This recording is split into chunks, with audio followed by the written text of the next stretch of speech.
ராமானுஜருக்கு இருந்த இன்னொரு ஆச்சாரியனுக்கு திருக்கோஷ்டியூர் நம்பின்னு பேர்.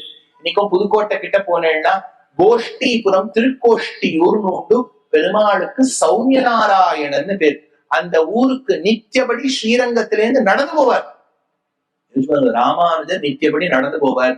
தெருமுனைக்கு போவார். அங்கேருந்து விழுந்து சேவிப்பார். தலை விழுந்த இடத்துல திரும்பி விழுந்து சேவிப்பார். போயிட்டு போயிட்டு போயிட்டு ஆச்சாரியனுடைய வாசல்ல போய் நிற்பார். திருக்கோஷ்டியூர் நம்பிகளே, அடியேன் ராமானுஜன் வந்துள்ளேன். எனக்கு உங்ககிட்ட அர்த்த விசேஷங்கள் கத்துக்கணும், கத்து கொடுக்குறீங்களா? இல்ல, எனக்கு ஆத்துல கொஞ்சம் வேலை இருக்கு, இன்னைக்கு போயிட்டு நாளைக்கு வாயேன். திரும்பி ஒரு 150 கிலோமீட்டர் நடந்து போனோம். திரும்பி அடுத்த நாள் வருவார், விழுந்து சேவிப்பார். அடியேன் வந்திருக்கேன், இன்னைக்கும் முடியாது போல இருக்கு, நாளைக்கு வா. நம் மாத்து குழந்தை போனா போது, இதெல்லாம் வேண்டவே வேண்டாம் விட்டுரும். இவர் 17 தடவை நடந்தார். 18வது தடவை அர்த்தம் கை கூடும்னு ராமானுஜரை கை கூட்டுட்டு உபதேசம் பண்ணிட்டு சொன்னார்.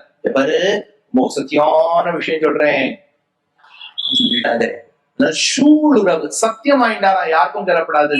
ராமானுஜரை கற்றுக்கொண்டு அந்த விமானத்தின் மீது ஏறி பிரணவத்தை சொல்லவில்லை.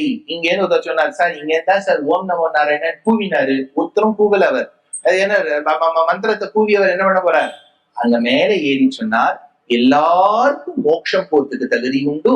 யார் யாருக்கெல்லாம் ஆசை இருக்கோ, ஆசையுடையோர்களுக்கெல்லாம் ஆரியர்கள் கூறுவோம் என்று வாங்க ஒரு ஆச்சாரியன் கிட்ட சமாசேனம் பண்ணிட்டு பரண்யாசம் பண்ணிட்டு விஷயத்தை பெற்றுக்குவோம் சொன்னார்.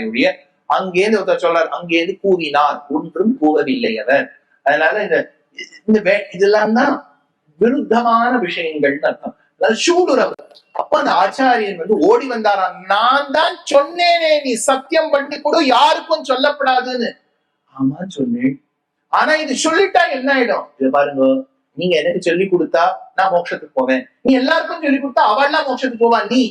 நான் ஒருவன் நரகத்துக்கு போனாலும் பரவாயில்ல, இவ்வளவு பேர் மோட்சத்துக்கு போறாளே அது போரும்னார்.